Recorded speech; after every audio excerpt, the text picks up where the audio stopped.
Donc là, quand j'exprime les concentrations en fonction de xi, comme là, là et là, c'est trois concentrations. C'est des concentrations, bien ça c'est les compositions d'équilibre. Et là, ces compositions, c'est quoi? C'est juste qu'on vient d'appeler A, B et C. Les voici. J'ai A, B et C. Les voilà. Donc là, on nous donne des quantités à l'équilibre. Et cet équilibre, il correspond à la pente du minimum, ici. Ou delta G, ici, la variation de G par rapport à dxi. Et bien sûr, cette variation, comme c'est un minimal, donc c'est le minimum de cette groupe, donc est égal à delta G 0. Voilà. Donc à l'équilibre, l'enthalpie libre du système est égale à 0. Donc voilà pour faire le lien entre l'équilibre et la composition d'équilibre. Et bien sûr, on sait que delta G de la réaction est égal à delta G de la réaction standard qui dépend de la température plus RT ln de K. Voilà la relation. Du moment que, ici, là je parle toujours à l'équilibre. Du moment qu'à l'équilibre, la variation de l'enthalpie par rapport à l'avancement de la réaction est égale à 0, puisqu'on est au minimum. Donc, j'aurai ça. L'enthalpie libre molaire standard plus RT ln de K est égal à 0. Donc, je peux écrire delta G de la réaction, ou bien l'enthalpie libre molaire standard est égal à moins RT ln de K. Voilà. Donc, ici, on a trois possibilités. R et T, c'est des constantes.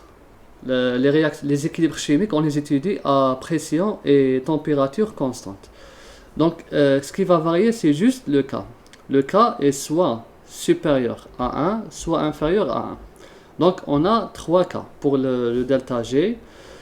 Le delta G, il peut être inférieur à 0, il peut être supérieur à 0.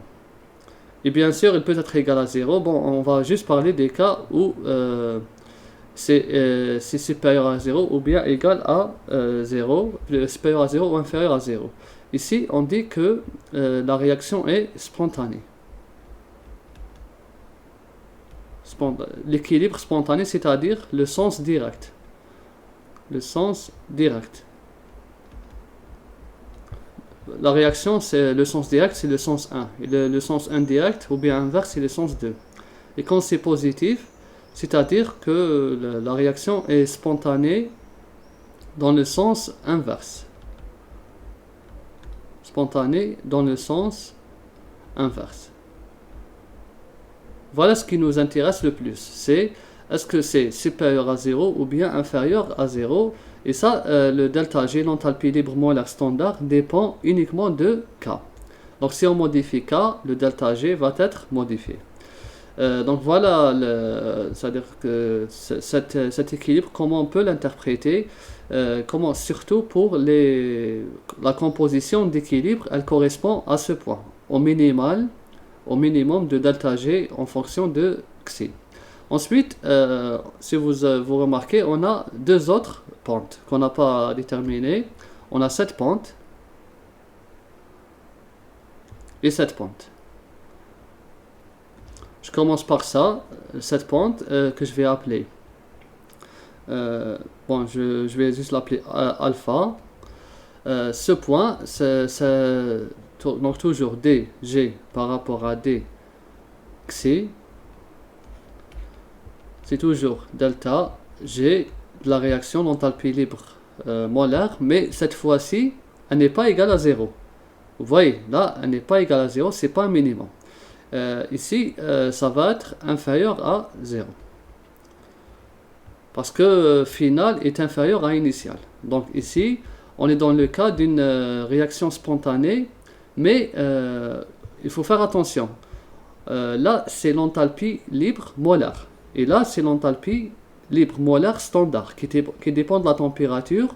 Celle-ci, elle est molaire. Elle dépend, c'est-à-dire du Xi. du nombre de moles. Et ici, elle est inférieure à 0. Quand c'est inférieur à 0, généralement, dans la littérature, on trouve que on l'appelle exergonique. Exergonique. Exergonique, c'est-à-dire production de travail. Elle produit du travail. Produit du travail. Et dans ce point, que je vais appeler bêta, le bêta, il correspond toujours à une pente dg par rapport à dxi, qui est égal à delta G de la réaction, ou bien l'enthalpie libre molaire, mais cette fois-ci c'est positif. Et quand c'est positif, on dit que c'est, dans la littérature, ils disent que c'est endergonique. Endergonique. C'est-à-dire consomme du travail. Elle consomme du travail.